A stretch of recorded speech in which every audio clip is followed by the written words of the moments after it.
They used to say she wasted her potential. They used to look past her like she was invisible. They never saw her as a real soldier, but they had no idea what she had already survived. And when the president spoke her name, the entire room fell silent, including the family who once called her a disappointment. Before we dive in, where are you listening from right now? Drop it in the comments. Welcome to Grateful Stories, where tales of compassion and kindness are told. Let's uncover what really happened. Clare Donnelly was born into a world where success wore a lab coat or a tailored suit. In the Donnelly household of West Hartford, Connecticut, excellence wasn't optional, it was expected. Her father, Dr. Stephen Donnelly, chaired the economics department at a prestigious university. Her mother, Dr. Elaine Donnelly, was a biochemistry researcher whose name often appeared in medical journals. They held court in dinner parties full of professors, deans, and visiting scholars, all speaking the same fluent dialect of achievement. Claire's older brother Nathan had been groomed for greatness since birth, and he never missed a mark. He graduated top of his class, aced the LSAT, and was hired straight into a top law firm in Manhattan. The family spoke of him with reverence, almost as if he were a legacy already secured in bronze. Claire, on the other hand, was always a quieter puzzle. From the outside, she had every advantage: good schools, summer programs, test prep tutors, but something about her spirit didn't fall neatly into the lanes her family had painted. They tried to engineer her path anyway. By the time she was 9, her bedroom walls looked more like a science fair than a child's room. Periodic tables, anatomy diagrams, framed certificates from STEM camps. Her parents didn't call it pressure, they called it planning. But in the middle of that structured childhood, something slipped through the cracks. Claire's grandfather, her father's father, lived with them for a few years before he passed. He was quiet, observant, and every so often, when no one else was around, he'd speak in a different tone, lower, rougher, like the voice of another life. He had been a combat medic in World War II. No one else in the family ever mentioned it. They preferred to talk about his decades as a hospital administrator, the research he published after the war. But Claire leaned into his stories, not the ones about policy or data, but the ones he only whispered about: dragging wounded men through mud under gunfire, about patching lungs with torn shirts and steady hands. "I didn't save the world in a lab," he once told her, eyes locked on something far away. "I saved it one soldier at a time. Right there, in the dirt." He showed her his old medic badge just once. She never forgot the way he held it, like it weighed more than it looked. In high school, Claire did fine but never exceptional by her family's standards. A mix of A's and B's, a natural athlete. She stood out on the swim team and in track meets, but medals on a field didn't mean much in the Donnelly house unless they came with a GPA. When SAT season came, Claire gave it her best. Her scores were solid, strong enough for good state schools, but not the Ivy League gates her parents had always envisioned. Her mother tried to hide her disappointment behind phrases like, "We'll make it work, and maybe you'll transfer." But the message was clear. Nathan had scored perfectly. Nathan had choices. Claire had limitations. During spring of her senior year, an Army recruiter visited her high school. Most students barely glanced at the table. Claire didn't just glance, she stopped. The recruiter was a woman in uniform named Sergeant Rachel Vega. She didn't talk like the others. She didn't lead with benefits or tuition credits. She talked about purpose, about medicine in combat zones, about being the difference between life and death when it mattered most. That conversation stayed with Claire. It echoed louder than any acceptance letter. She enrolled at a state university that fall, attending classes she didn't care about. One semester in, the quiet sense of dread she'd carried since high school turned to clarity. She wasn't going to medical school. She wasn't following the family plan. She was enlisting. She told her parents over dinner. The silence hit first. Then, her father laughed once short and bitter. "The military," he repeated, like a punchline. "Is that what you think of yourself, Claire? That you couldn't make it anywhere else?" Her mother pressed her hands to her face. We gave you everything, she whispered, like it was a crime. But it was Nathan's reaction that cut deepest. He actually laughed out loud. Playing soldier Claire. Come on. You really think they'll hand you a rifle and send you to save lives? You'll be doing clerical work in an office somewhere. Filing paperwork in camo? I'm going to be a combat medic, she said quietly. Her voice trembled, but she didn't take it back. Your grandfather became something real after the war, her father said flatly. He didn't waste his potential. That night, Claire sat on her childhood bed, enlistment papers in one hand and her half-hearted college plan in the other. In the morning, she made her choice. 2 weeks later, she was on a bus to basic training. Their disappointment trailed her like a scent she couldn't wash off. Basic was brutal, but it didn't break her. If anything, it chipped away at something else, the weight of comparison. For the first time in her life, no one cared who her family was. Drill sergeants didn't ask about test scores or AP classes. They cared if she could lift, run, carry, endure. Claire rose through it all. Her performance earned quiet nods from the instructors. One even told her during field training, "You've got the hands and the head for this work, but more important, you've got the heart." She believed him. When she came home for Christmas, she wore her uniform with pride. Her posture had changed. Her eyes had seen hard things and chosen to keep going. Her family didn't notice.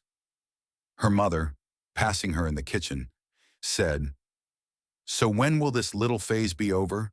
Nathan smirked from the couch. "The uniform's cute," he said, "but let's be real.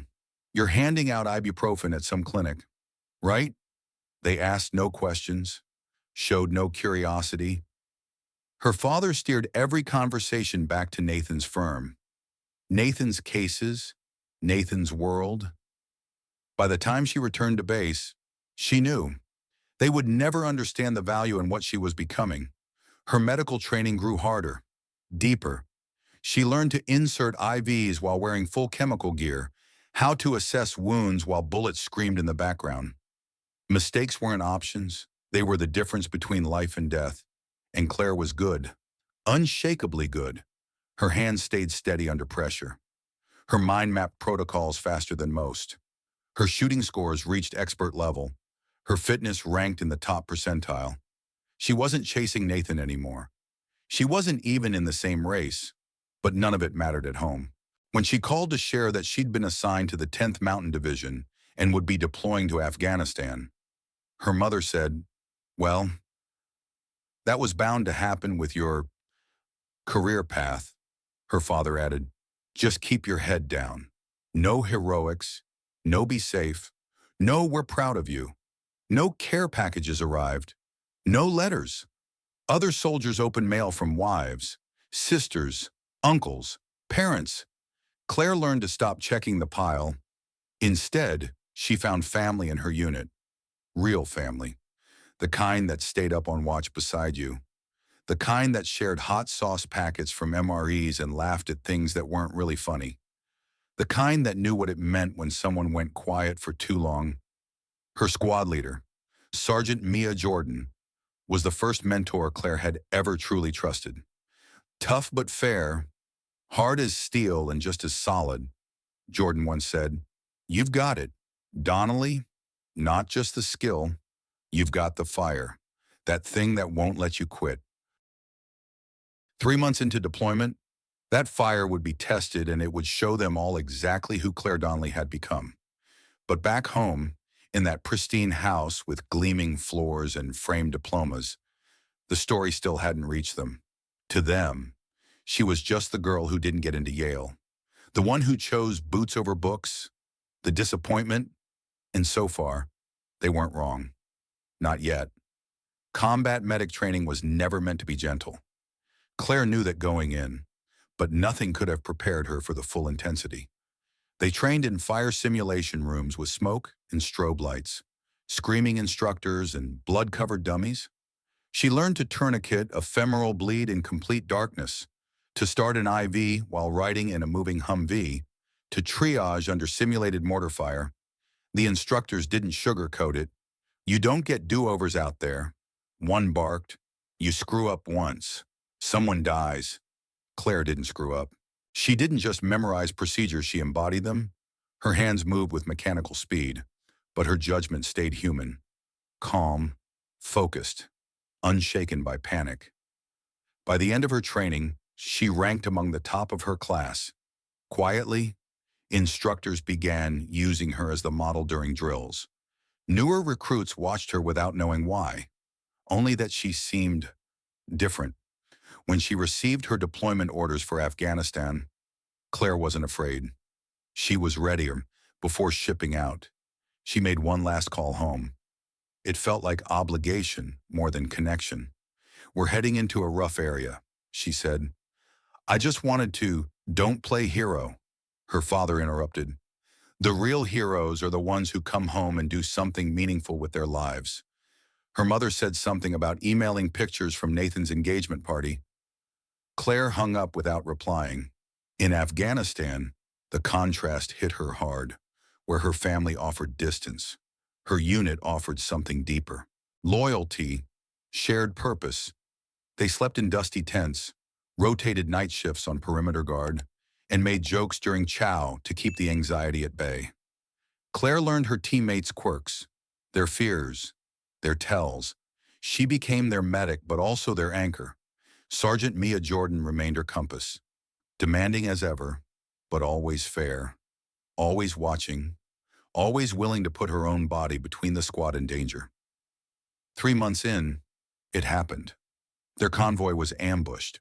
An IED ripped through the lead vehicle, flipping it like a toy and spewing black smoke into the desert sky. Claire felt the shockwave vibrate her bones. She didn't wait. She sprinted into the chaos. Staff Sergeant Marcus Hale was trapped in the wreckage, blood gushing from his thigh. Claire ducked through the twisted frame, pulled him out inch by inch, her medical kit pressed to her chest. Gunfire cracked overhead. She didn't flinch. His femoral artery was hit. He had minutes, maybe less. Claire applied pressure, wrapped the tourniquet, started fluids. Her hands worked while her voice kept him grounded. "Stay with me, Marcus. Eyes on me." The medevac arrived 14 minutes later. He was still alive when they lifted off. Afterward, Captain Jared Collins pulled her aside. "You've got ice in your veins, Donnelly," he told her. "He'd be gone without you." Word traveled fast. She received a commendation medal with a V device for valor. She called home that night, still buzzing from the adrenaline. "That's nice, dear," her mother said. "Did you hear Nathan made junior partner? They're flying him out to Chicago for some merger." It wasn't even disappointment anymore. It was detachment. Still, Claire pressed on. She treated everything from gunshot wounds to heat stroke to shrapnel injuries. Infantry soldiers, often skeptical of medics, started asking for her by name. When the unit's cook collapsed during a heat wave, it was Claire who diagnosed early-stage rhabdomyolysis and saved his kidneys. When a rookie panicked during live fire and shot himself in the foot, she stabilized him before he bled out. Her evaluations became glowing. "Displays medical excellence under extreme conditions," one commander wrote. "Exemplifies leadership beyond her years." She was promoted to sergeant 6 months ahead of schedule. But back home, her story remained invisible. When Nathan graduated law school, her parents threw a lavish celebration. They insisted Claire fly home during her mid-deployment leave to attend. She arrived in dress uniform. No one asked about it. Relatives buzzed around Nathan, drinking wine and praising his career trajectory. Claire stood in the corner near the window, unsure why she'd come. When her uncle asked what she was doing these days, her father quickly interjected. "Claire's doing fine," he said. "Something with medical logistics in the Army. But today's about Nathan? Of course. Did you know he graduated third in his class?" Later, her mother gestured to the ribbons on her chest. "What are those colorful things for training exercises?" Claire kept her tone even. "That's my combat medical badge, and that one's for valor under fire." Her mother nodded absently. "Oh, well, have you met cousin Allison? She just finished her residency at Johns Hopkins." Claire went back to base the next day. She didn't look back at the house as the taxi pulled away. Her second deployment came quickly. Intelligence briefings painted a darker picture this time. Increased enemy activity, limited air support. Before boarding the plane, she called home once more. Not out of hope, just habit. "I just wanted to talk." She said, "We're heading somewhere unstable. Try not to be reckless." Her father said, "You don't have to prove anything to anyone." "I'm not trying to," Claire replied softly. They talked about Nathan's engagement party. Again. When she hung up, she knew. She was truly on her own. That night, she wrote a letter to herself, one to be opened if she didn't make it back. "You chose this path," she wrote. "You walked it when no one else believed in it. Whatever happens, your worth isn't measured by their understanding." 6 months into that deployment, everything changed again. Her commanding officer quietly nominated her for a transfer. Based on her cool head under fire, her judgment, her discipline, she passed the assessments: psychological, physical, tactical. She was selected for a special operations medical team. It wasn't just medicine anymore. It was small teams, black ops, night raids, no room for error. She trained until her muscles shook, rehearsed field surgeries in moving vehicles, learned how to operate while sleep-deprived and under radio silence, and she thrived. No one on that team cared about her background. No one asked about Nathan. They only cared whether she could keep a soldier alive when everything went wrong. One night, the call came. 3 American aid workers had been taken hostage in the mountains. Intelligence said they'd be moved and executed within 48 hours. Her team of 12 geared up. Claire was the only medic. The mission was high risk. The target was remote. Extraction would be tight. They flew in under cover of darkness. But 20 minutes out, ground fire hit the lead chopper. The pilot, Major Dana Whitaker, fought for control, but the hydraulics were gone. They crashed, hard. Smoke filled the cabin. Claire's head slammed against the interior wall. When her vision cleared, she heard screams. She moved. Lieutenant Eric Lim had a compound fracture bone jutting out from the arm. Major Whitaker had a head wound, bleeding heavily. Claire stabilized both, all while bullets whistled nearby. They couldn't get picked up. The second chopper couldn't land. "We're surrounded," Captain Sean Mercer shouted. "Hostiles incoming. Dig in." Claire dragged the wounded behind cover. Then Specialist Luis Moreno was shot through the thigh. She crawled to him through dirt and flying shrapnel. Applied pressure, tied a tourniquet with her teeth clenched. For 4 hours, they held their position. Claire kept the injured alive, inch by inch. When Master Sergeant Troy Beckett's lung collapsed, she performed an emergency decompression using a flashlight and needle. Then Mercer called out, "We need airstrike coordinates. Donnelly, you've got the only sight line." She crawled into the open, took a bullet graze to the helmet, called in the strike. The jets came. Fire rained down. They bought time, but not much. When enemy fighters flanked their left side, a grenade exploded near Claire. Shrapnel tore through her leg, but she didn't stop. Sergeant Dylan Reese was down, chest wounds sucking air. Claire dragged him to cover, sealed the wound, started fluids, sat over him as rounds pelted nearby. "You've got kids," she whispered. "So fight." By noon, they were nearly out of ammo. Mercer made the call. Split the team. Claire would lead the wounded east. The rest would draw attention. She fashioned makeshift stretchers, hobbled forward with her own blood, soaking her boot. Through the night, they moved, hid, waited, moved again. After 48 hours, they reached the ridge. The helicopter arrived. Claire finally let herself feel the pain. Her leg was torn but intact. She kept 4 people alive, but the hostages were still out there. What she didn't know, what no one knew yet, was that the intel she had transmitted during those hours would lead to something far bigger. Something that would change everything. Not just for the mission, but for Claire Donnelly. Forever. Claire's injury took her off the line. The shrapnel in her leg tore muscle, but missed bone and arteries. It could have been worse. She didn't complain. She couldn't not when Sergeant Reese didn't make it. Not when 3 others were still in ICU.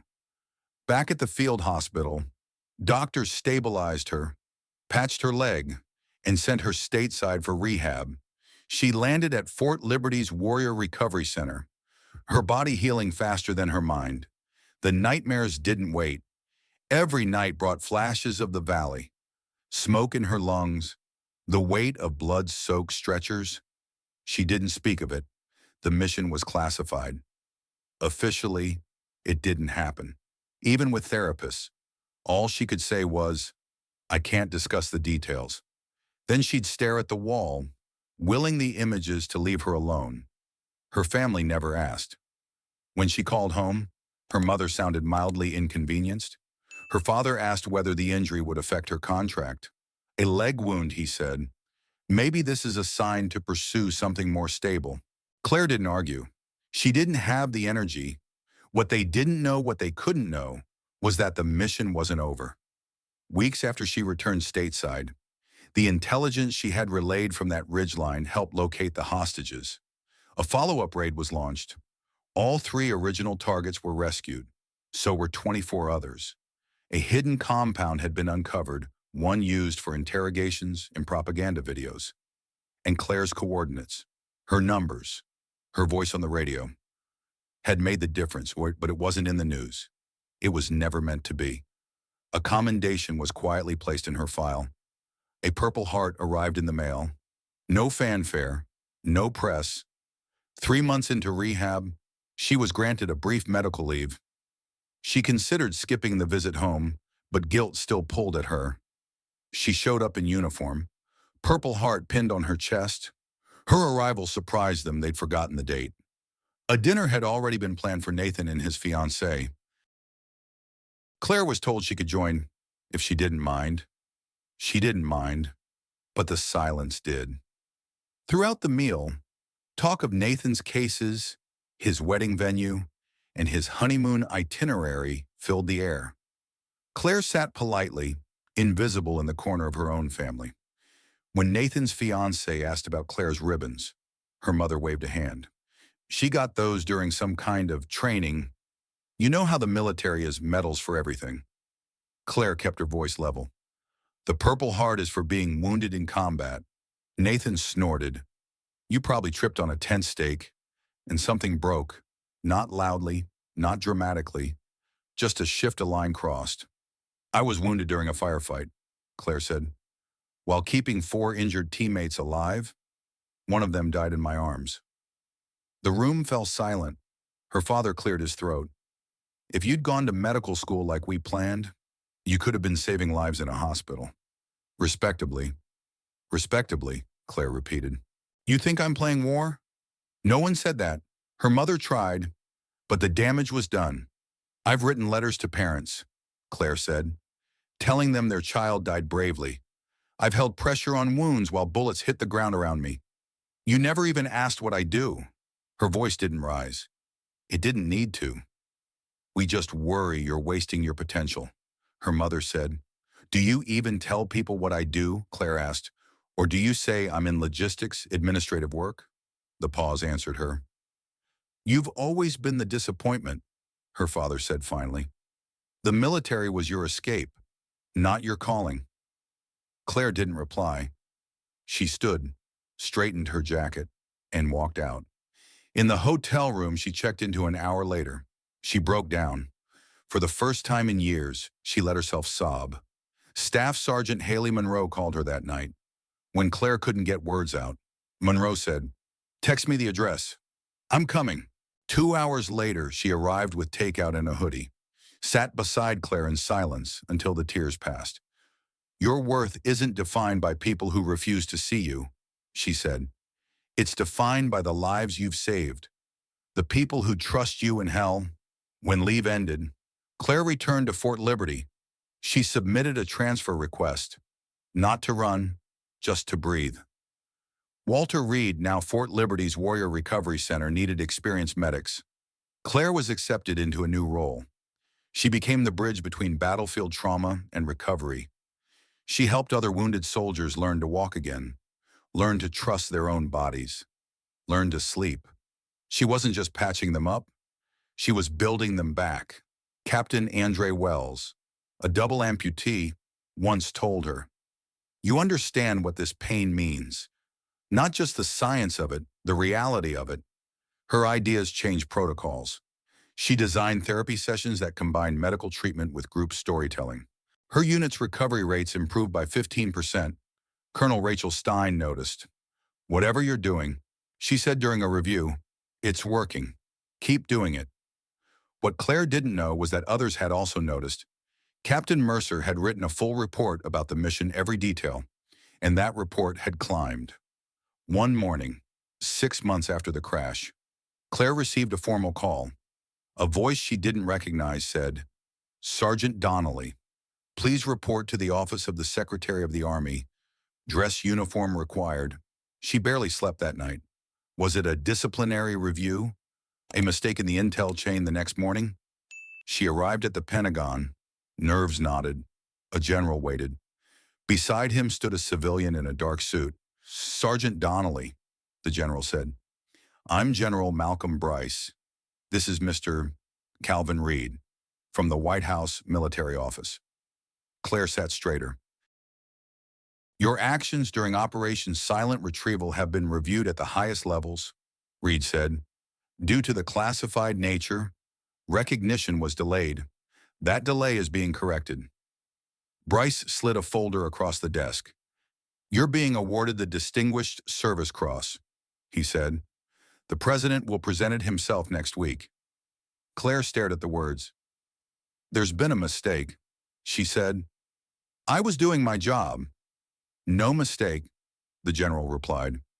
"The intel you provided led directly to the rescue of 27 hostages and stopped 3 planned attacks. You also saved 15 lives in direct care.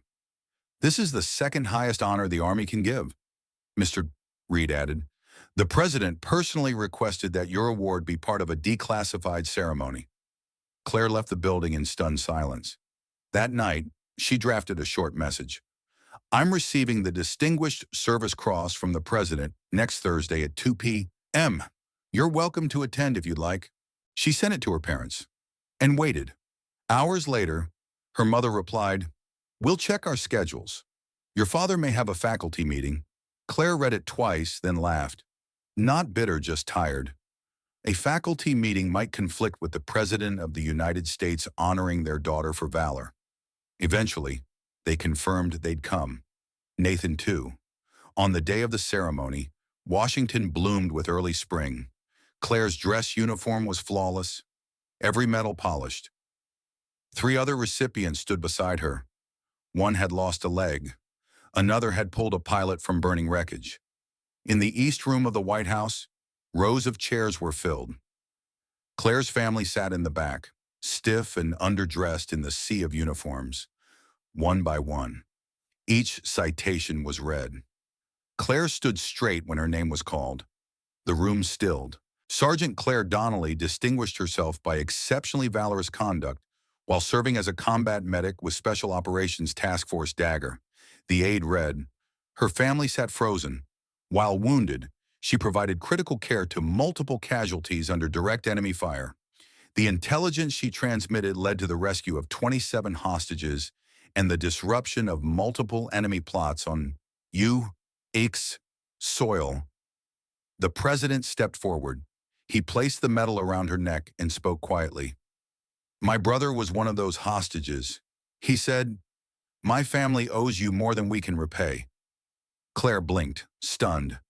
Then he raised his voice for the room. "She didn't just save her team. She made possible the rescue of innocent Americans. She helped prevent further bloodshed. Her actions embody what this uniform means." He offered a salute. Claire returned it. The applause that followed was thunderous. Her family didn't move. They were no longer the storytellers. They were spectators. And for the first time, they saw her. 6 months after the ceremony at the White House, Claire settled into her new role as an instructor at the Army Medical Department Center. The Distinguished Service Cross opened doors. Certainly, but it was her experience. not her medal. That earned respect in the classroom. She taught future combat medics what she had once learned in chaos. Not just techniques, but timing. Not just procedure, but poise. She demonstrated how to find a vein under stress, how to pack a wound in the dark, how to whisper to someone dying so they stay just long enough. Her voice carried weight, not because of rank, but because of memory. The students listened differently when she spoke, not just as soldiers, but as people who knew they might one day owe their lives to someone like her. And yet, the part of Claire that still remembered her family's silence, their years of dismissal and absence, hadn't vanished. Recognition didn't erase wounds.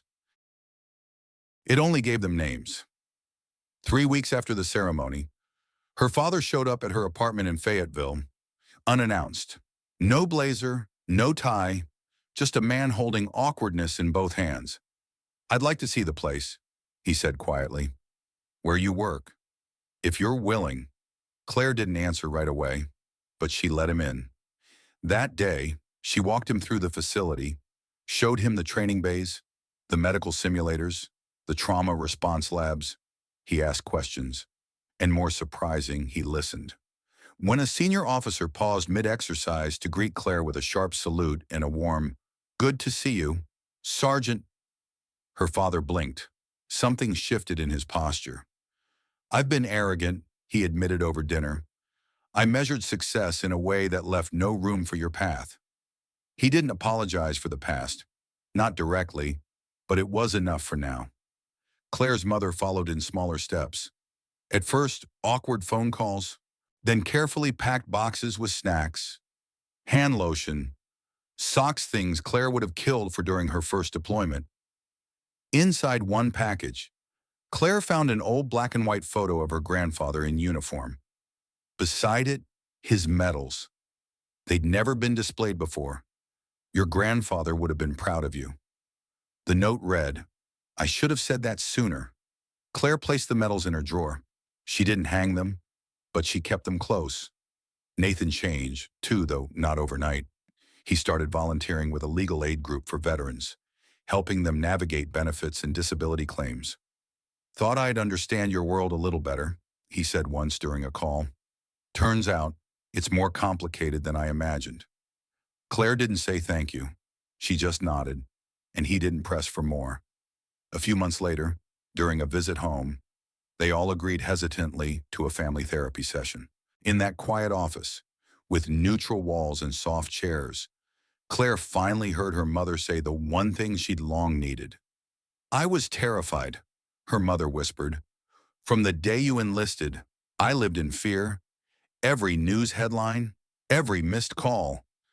I couldn't face the thought of losing you, so I pretended you weren't in danger." Claire's jaw tightened. "But I was." "I know," her mother replied, tears welling, "and I'm sorry for choosing comfort over courage." Her father spoke next, voice steady but raw. "My own father came back from the war changed. I saw what it did to him. When you enlisted, all I could think was I failed to keep you safe from that." Claire didn't say much, but something eased in her shoulders. They were still far from close, but now they weren't pretending. That Thanksgiving, Claire returned to West Hartford for the first time in years. The house looked the same, but inside, something had softened. There were photos of Nathan's wedding, of course. Degrees still lined the hallway, but in the living room, next to them, was a new shadow box. Inside the photo from the White House ceremony, the Distinguished Service Cross, and a small map showing Claire's deployments. Her mother noticed her looking. "I know it doesn't fix everything," she said, "but I wanted you to know. I see you now." Claire didn't cry, but she touched the glass gently, like closing a door behind her. That night, she helped her father find a book in his study. While searching through the drawers, she found something odd. A recruitment brochure, Army Medical Corps. It was old 1970s, but the handwriting was unmistakably his. "You were going to join?" Claire asked. He looked down, quiet for a beat. "I almost did," he said. Had the paperwork signed? Passed the physical? What stopped you? My father, he talked me out of it. Said no more. Donnelly men needed to bleed for this country. He'd seen enough. Claire nodded slowly. I think I was hard on you, he added, because you did something I didn't have the courage to do. That night's dinner was different. Her mother invited both old friends from the university and some of Claire's fellow soldiers from Fort Liberty. They sat at the same table, people who once never would have crossed paths. Her father introduced her to a visiting professor. My daughter, he said proudly, one of only 16 to receive the Distinguished Service Cross during the global war on terror. After dessert, her mother brought out a quiet surprise, a second shadow box, smaller, inside news clippings, photos, and a single sentence embroidered in thread. Her worth was never defined by who noticed her, but by who survived because she showed up. Claire didn't speak. She didn't need to. Back at the Army Medical Center, Claire continued shaping the next generation. One afternoon, a new recruit stayed behind after class. Nervous, young, determined. Sergeant Donnelly, she said, voice small. I joined because of you. I saw the story about the White House. I want to help people the way you do. Claire offered a quiet smile. The medals don't make the medic, she replied. It's showing up when it matters. It's doing your job when no one's watching. It's running toward the sound, not away. The girl nodded, eyes wide. As she left, Claire turned toward the empty classroom. For a moment, she stood still and realized something. The president's words had changed how others saw her. The medal had shifted how her family spoke. But long before the ceremony, long before the applause, Claire Donnelly had already saved herself.